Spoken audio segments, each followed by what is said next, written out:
आपने देखा कि पिछले 10 महीने से पूरे देश में किसान आंदोलन चल रहा है और जब जहां किसान आंदोलन चल रहा था उसी दौरान बहुत से लोगों ने 26 जनवरी तक ये कहा कि राजनीतिक लोग हमारा समर्थन करें। तो एक व्यक्ति जो पूरे हिंदुस्तान भर से कोई आया वो अभय सिंह चौटाला जी आए, जिसकी वजह से ये आज एलनाबाद का उपचुनाव हुआ। इस बीच में काफ़ी उनके इस्तीफा देने के बीच में काफ़ी चीज़ें घटनाएं घटी। किस प्रकार से साधारण किसानों को लाठियों से डंडों से पीटा गया, निर्ममता की गई, जातीय विद्वेष फैलाने की कोशिश की गई।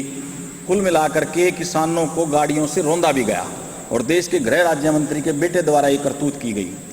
तो हमारा भी एक फ़र्ज बना, क्योंकि हमने जब चौधरी अभय सिंह चौटाला ने ये इस्तीफा दिया था तो सरोखा पंचायत ने महम चौबीसी के ऐतिहासिक चबूतरे पे उनको किसान केसरी रत्न से सम्मानित किया था। और जब हमें लगा कि यहाँ पे एलनाबाद उपचुनाव में हमारे आने का भी कोई मकसद नहीं था, लेकिन हम रोज़ जिस प्रकार से यहाँ के साथियों से हमें पता चला किस प्रकार सरकार अपने संसाधनों से यहाँ के जो जागरूक मतदाता हैं उनको बरगलाने का काम करती हैं, चाहे उसमें दिग्विजय सिंह चौटाला हों, चाहे डॉक्टर अजय सिंह चौटाला हों, चाहे हलोपा के ये 2 कांडा बंधु हों, चाहे सरकार के जो अलग अलग मंत्रीगण हों। मंत्री रहते हुए उन्होंने जातीय विद्वेष फैलाने की कोशिश की और लोगों को मूलभूत जो मुद्दे थे उनसे भटका करके ये तड़ीपार है, ये फलाना है, इसमें अहंकार है, ये 2 बजे उठता है, ये 9 बजे सोता है, इस प्रकार के किसी प्रकार से लोग जो अपने जो मुख्य मुद्दे हैं उनको भूल करके इनकी बातों में आ जाएं। और हमें लगा कि सरकार अपने संसाधनों से और पैसे से किसी प्रकार से भ्रमित करने का प्रयास एलनाबाद की जनता को कर रही है। तो हमने ये बीड़ा उठाया कि आप लोगों के माध्यम से एलनाबाद के हर जागरूक साथी को हम अपना एक संदेश, अपनी एक अपील हाथ जोड़कर करने आए हैं कि साथियों, एलनाबाद का जो उपचुनाव है, अगर ये कोई चूक रहेगी, बात जीत और हार की नहीं है।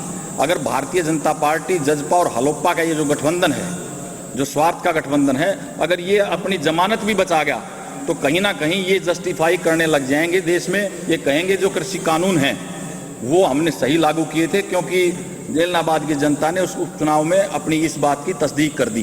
तो हम तो आप लोगों के माध्यम से यही अपील करने आए हैं, कोई चूक ना रह जाए। पूरा देश एलनाबाद की तरफ देख रहा है। जब एलनाबाद का कोई परिणाम आएगा तो आप देखना, न केवल हरियाणा प्रदेश में, पूरे देश भर में नए बदलाव होंगे और नए बदलाव के साथ नए राजनीतिक समीकरण बनेंगे।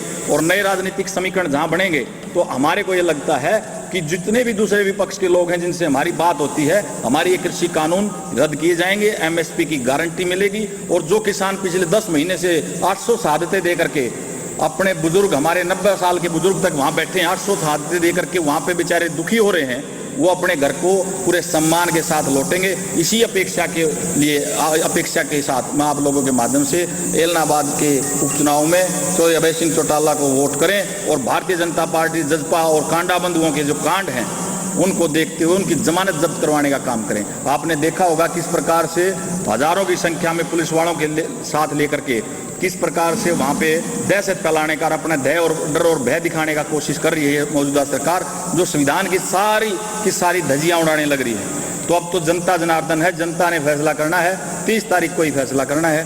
तो आपके माध्यम से यही कहने हैं कि किसान के हितैषी हमारे भाई अभय सिंह चौटाला को वोट करें और कहीं ना कहीं कृषि कानूनों के जो इसने बनाया है कानून, उसको मुंह तोड़ तमाचा लगाएं। आपकी पंचायत में गाँव में जाएगी? जी बिल्कुल जाएगी। क्या शेड्यूल रहेगा आपका? शेड्यूल हमने अभी संपर्क किया है यहाँ करके कल शाम को, तो उनसे हमने पूछा है कि जो बड़े गांव हैं उनमें हमारी जो आप कर सको, हम अपना फर्ज निभाने आए हैं। तो आज शाम तक वो हमारे को क्रम बता देंगे किस प्रकार से जाना है। नहीं, खतरे बात जीत और हार की तो है ही नहीं।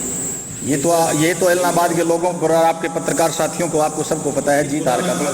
हाँ, जो भाजपा जीत जाती है तो आपको खतरा महसूस हो रहा है कि जो टिकरी बॉर्डर पर चुनाव डगमगा जाएगा? न केवल टिकरी बॉर्डर पे बल्कि देश में ही नहीं, पूरी दुनिया में जो एनआरआईज बैठे हैं सबके एक धक्का लगेगा कि एलनाबाद के लोगों ने अपना फर्ज नहीं निभाया, सूझबूझ का परिचय नहीं दिया।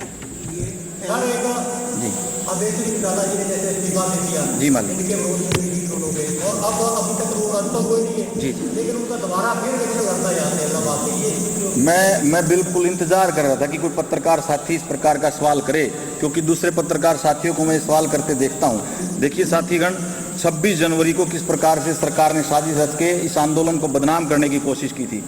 अभय सिंह चौटाला जी ने ये कहा था कि हमने भी मांगा था कि इस्तीफा दीजिए, दूसरे लोगों से भी मांगा था, उन्होंने इस्तीफा नहीं दिया। इन्होंने इस्तीफा दिया तो कहीं ना कहीं 27 तारीख और 28 तारीख को उस आंदोलन को बल मिला।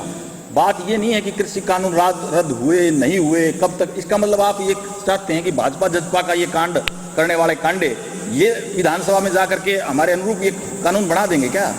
ये कहीं ना कहीं आप डिप्लोमेटिक सवाल पूछ रहे हैं और इसका जवाब ये है कि हम इससे संतुष्ट हैं अभय सिंह जी ने जो हमारा साथ दिया। विपक्ष का जो सवाल है, जी, विपक्ष को मैंने जवाब, विपक्ष का काम बिल्कुल, विपक्ष देखिए, विपक्ष से जब आपसे ये कोई सवाल करता है इसका जवाब मैंने आपको दिया, लेकिन उन विपक्षी साथी से ही पूछना चाहिए। हमने सभी राजनीतिक लोगों से ये निवेदन और प्रार्थना की थी कि हमारे आंदोलन के पक्ष में आप इस्तीफा दीजिए। आप उनसे भी तो सवाल कर सकते हैं कि साथीगण आपने इस्तीफा क्यों नहीं दिया अगर आप आंदोलन के हक में थे तो।